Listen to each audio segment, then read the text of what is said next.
যেমন 20 টাকার তারাবির হাদিস স্বয়ং রেজাউল করিম আবরার জাল করেছে। কি করেছে কথা বলেন? জাল করেছে। দেখাবো।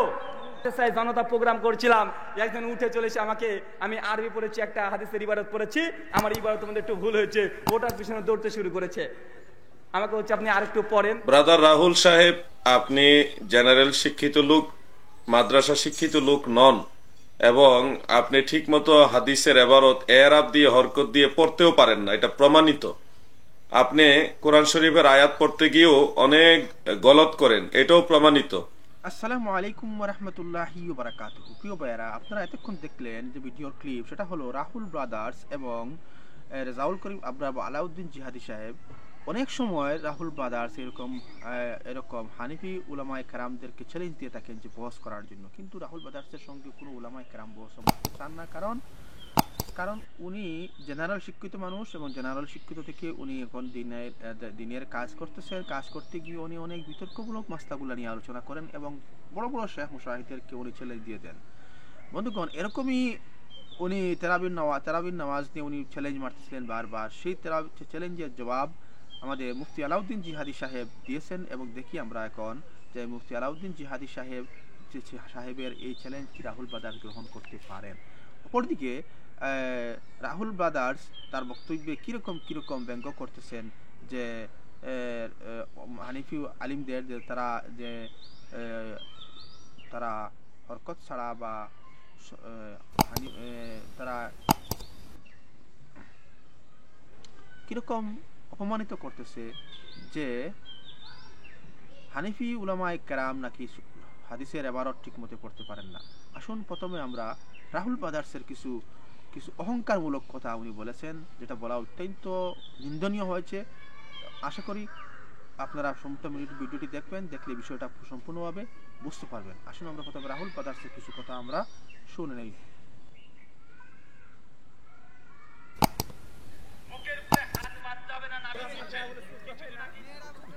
আমার সূরা ফাতিহা শুদ্ধ হয় না। আমি রেজাউল করিম আবরার সহ গোটা হানাফিদেরকে বলবো, যারা আমার ফাতিহা নিয়ে, আব্দুর রাজ্জাক ফাতিহা পারে না পড়তে সঠিকভাবে, ব্রাদার রাহুল পারে না, ঘুরে ফিরে ওই গর্তে পা দেয়, আমি তাকে আরবি মাকতুতান পড়তে দেবো 1 পৃষ্ঠা।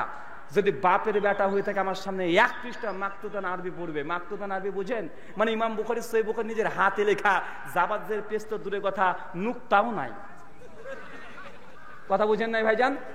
তাফসিরে জারির ইবনে তাবারি, ইমাম তাবারি যখন আরবিতে তাফসির তাবারি লিখেছিল, জাবাদের পেজ তো দূরের কথা, নুকতাই নাই, কোনটা সিন কোনটা শিন আপনি বুঝতে পারবে না। 1 পৃষ্ঠা পড়ে দেখাও। কিছুদিন আগে আমার সঙ্গে একজন হানাফি মুকাল্লিদ আমার ফেস টু ফেস জানতে চাই, জনতা প্রোগ্রাম করছিলাম, একজন উঠে চলেছে আমাকে, আমি আরবি পড়েছি, একটা হাদিসের ইবারত পড়েছি, আমার ইবারতের মধ্যে একটু ভুল হয়েছে, ওটার পিছনে দৌড়তে শুরু করেছে।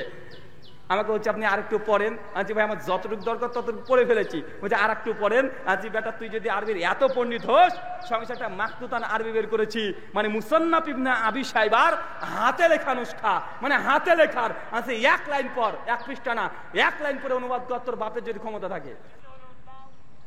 এখানে রাহুল ব্রাদার্সের চ্যালেঞ্জ, রাহুল ব্রাদার্স কিরকম আলিমদেরকে অপমানমূলক কথা উনি বলতেছেন। আসুন আমরা এবার মুফতি আলাউদ্দিন জিহাদি সাহেব রাহুল ব্রাদার্সকে কিরকম সুন্দরভাবে চ্যালেঞ্জ গ্রহণ করতেছেন বা চ্যালেঞ্জ গ্রহণ করে দাওয়াত দিতেছেন, আসুন আমরা মুফতি আলাউদ্দিন জিহাদি সাহেবের মুখ থেকে বিষয়টা একটু শুনে নেই।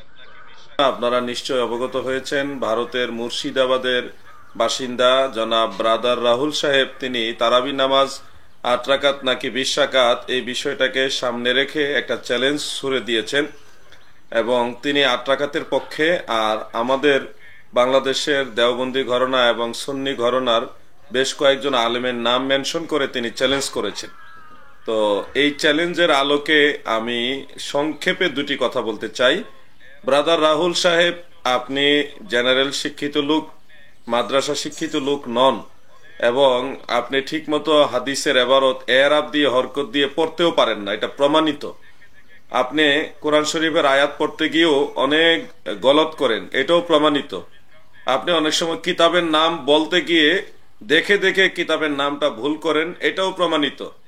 আপনি অনেক তথ্য বিভ্রাটে ভুগেন, এটাও আমরা অনেক সময় দেখেছি। এই জন্যে আপনাকে সাধারণত এই ধরনের ধর্মীয় গুরুত্বপূর্ণ জটিল বিষয়ে ডিবেটের ব্যাপারে উপযুক্ত আমরা মনে করি না। আসলে ডিবেট তো সেই ব্যক্তি করবে যিনি কিতাব নিজে নিজে পড়তে পারে, বুঝতে পারে, যিনি বাংলা অনুবাদের উপর নির্ভরশীল। আরেকজন অনুবাদ করে দিলে তারপরে এটা বুঝেন, এর আগ পর্যন্ত উনি বুঝেন না। যিনি বাংলা অনুবাদের উপর নির্ভরশীল তার সাথে মুহাক্কিক মুত্তাকি বা বুজুর্গ আলেম যারা, মুহাক্কিক আলেম যারা, তারা ডিবেট করবে, এটা মানায় না, এটা সমান সমান বোঝায় না। আপনি তো সাধারণত যদি মেইন কিতাব আপনাকে ধরিয়ে দেই, আরবি হাদিসের কিতাব, মেইন কিতাব, তাহলে কিতাব দেখে দেখে অনুবাদ করা, নাহু সরফের আলোকে সেটার অনুবাদ বের করা আপনার দ্বারা আদৌ সম্ভব না, এটাও প্রমাণিত। এবং আমি অতীতে একাধিকবার, বহুবার আপনাকে অনেক গ্রামাটিক্যাল, যেগুলি আপনি বুঝেন না, সাধারণ গ্রামারের নিয়মগুলি আপনি বুঝেন না, সেটা ধরিয়ে দিয়েছি।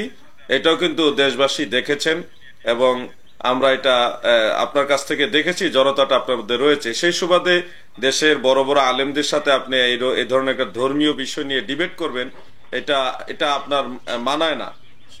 আরেকটা বিষয় না বললে নাই হয়, আপনি অনুবাদ না দেখে আরেকজন আলেম অনুবাদ করে দিলে সেই অনুবাদের উপর নির্ভর করে আপনি কথা বলেন। সেই অনুবাদ না দেখে আপনি কিন্তু সরাসরি মূল কিতাব থেকে আরেকজনের সাথে ডিবেট করবেন, এই ধরনের যোগ্যতাও রাখেন না, এটা প্রমাণিত। তো আমি তারপরও বিস্মিত হলাম যে আপনি দেশের এত বড় বড় আলেমদেরকে খুব মিন করে, নাম মেনশন করে একটা চ্যালেঞ্জ ছুড়ে দিলেন। এই ধরনের চ্যালেঞ্জ ছুড়ে দেওয়াটা একটা দুঃসাহসিক একটা ব্যাপার।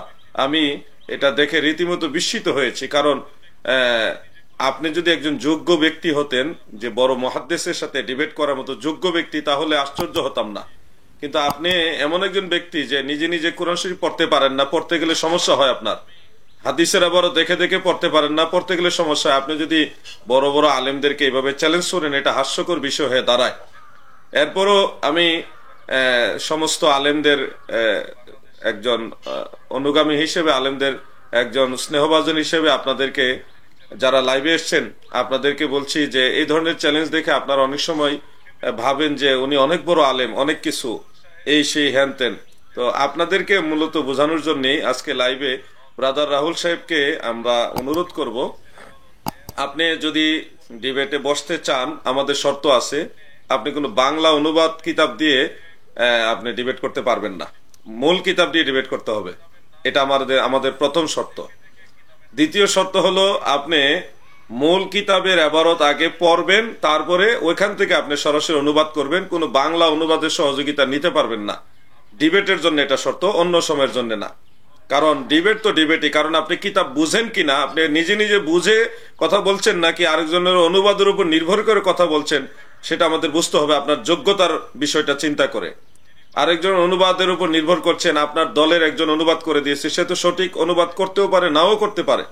এই জন্য আপনি অনুবাদের উপর নির্ভর করে ডিবেট আসতে পারবেন না। সরাসরি মূল কিতাব নিয়ে আপনি নিজে এরা ভরকত দিয়ে কিতাব পড়ে, এবারত পরে আপনি ডিবেট করতে হবে, এটা আমাদের শর্ত।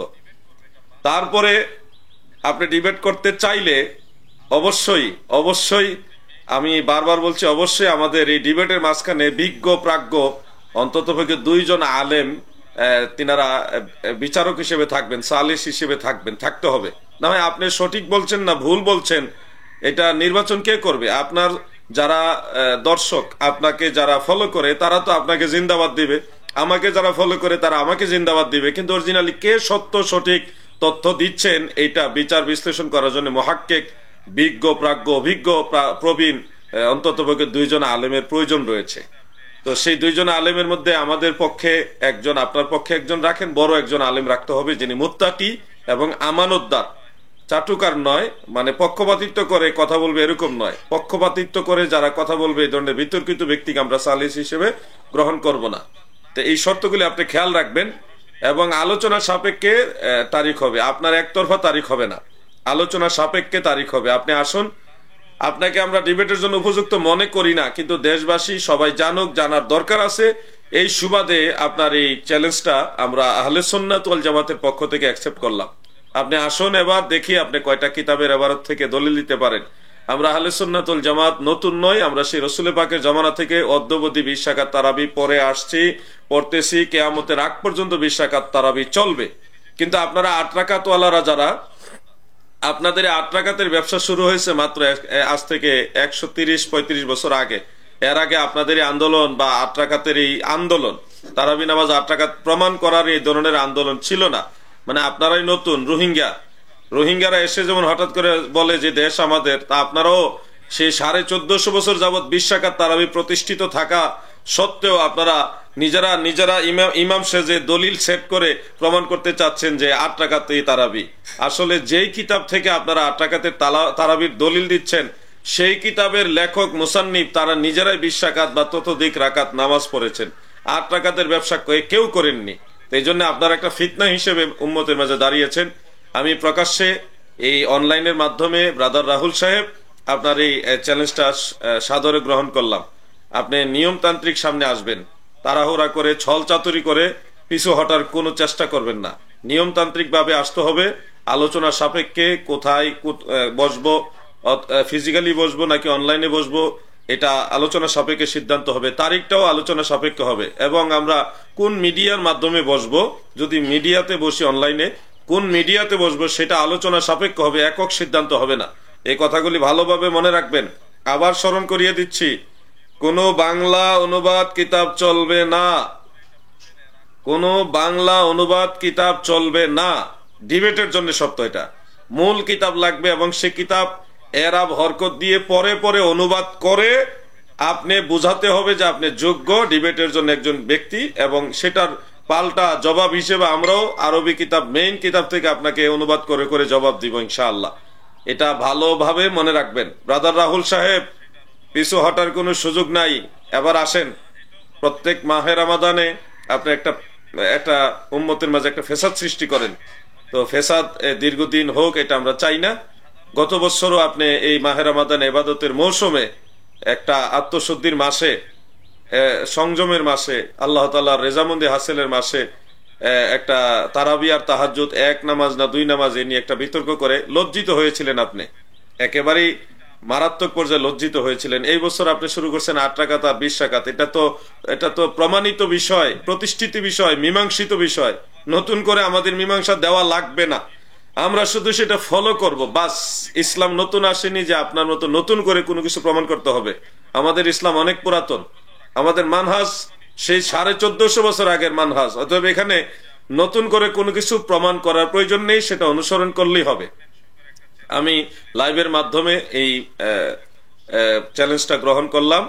আমাদের সাথে আমরা আরো কারা কারা থাকবো সেটা আমরা আলোচনা করে সিদ্ধান্ত নিব। আমরা দেখেছি ইতিমধ্যে আল্লামা মুফতি মুতালিব হোসেন সালিহি সাহেব মাদ্দাজিল্লাহুল আলী হুজুর, তিনিও আপনার চ্যালেঞ্জ গ্রহণ করেছেন। আরো দুই একজন হয়তো চ্যালেঞ্জ গ্রহণ করতে পারে। ইনশাল্লাহ আমরা আমাদের অবস্থান থেকে আলোচনা সাপেক্ষে সিদ্ধান্ত নিব। আসুন, আপনি তারাবি নামাজের রাকাত নিয়ে একটু কথাবার্তা হওয়া দরকার আছে। আপনাদের কারণে বহু মানুষের আমল নষ্ট হইতেছে। বহু মানুষ অলসতার কারণে আগে 20 রাকাত পড়তো, এখন 8 রাকাত পড়ছে। একটা বাহানা পেয়ে তারা 8 রাকাত পড়ছে, অনেক মানুষ। তো আপনাদের কারণে মানুষের আমল নষ্ট হোক, এটা আমরা চাই না। আর মানুষের আমল নষ্ট করে কারা? যারা ইবলিশের অনুচর। তো প্রিয় বন্ধুগণ, আপনারা এখানে দেখলেন মুফতি আলাউদ্দিন জিহাদি সাহেব রাহুল ব্রাদার্সের চ্যালেঞ্জটা গ্রহণ করেছেন। এখন দেখার বিষয় হলো রাহুল ব্রাদার্স কি আলাউদ্দিন জিহাদি সাহেবের সঙ্গে বহসে বসতে চান কি চান না, এবং যদি বহসে বসেন তাহলে রাহুল ব্রাদার্সের ব্যবহার কীরকম হয় এবং আলাউদ্দিন জিহাদি সাহেবের ব্যবহার কীরকম হয়, তা অত্যন্ত দেখার ব্যাপার। তবে আমরা আশা করি যদি বহসটাতে হয় তাহলে ওটা লাইভে না হয়, অনলাইন না হয়, ওটা ফেস টু ফেস হওয়াটা একান্ত প্রয়োজন। কারণ ফেস টু ফেস হলে বিষয়টা মীমাংসা সুন্দর হবে এবং রাহুল ব্রাদার্স এবং আলাউদ্দিন জিহাদির কার দল কতটুকু আছে তা আমরা অবশ্যই দেখতে পারবো। বন্ধুগণ, যদি চ্যানেলে নতুন এসে থাকেন অনুগ্রহ করে চ্যানেলটাকে সাবস্ক্রাইব করবেন এবং আপনাদের বন্ধু বান্ধবকে দেখার সুযোগ করে দিবেন। আসসালামু আলাইকুম।